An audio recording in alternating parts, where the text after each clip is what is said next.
সেই ঝাড় আমি ডাল মূল সহ উপড়ে ফেলব। ঝাড়ের বাজা বাঁশি কাহার লাগি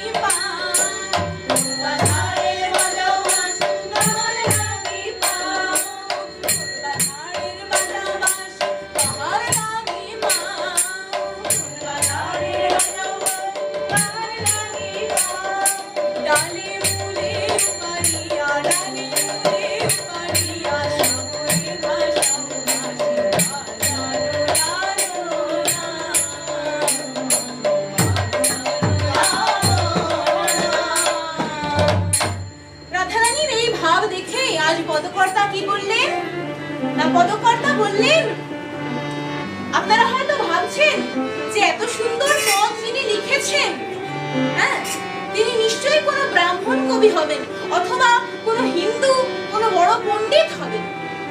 না, তিনি কোনো ব্রাহ্মণ পণ্ডিত নন, তিনি হচ্ছেন তৎকালীন যুগের গৌরাঙ্গ মহাপ্রভুর যুগের মুসলমান কবি, হ্যাঁ, তৎকালীন যুগের মুসলমান কবি চাঁদ কাজী। তাই তো বললেন, চাঁদ কাজী বলে বাঁশি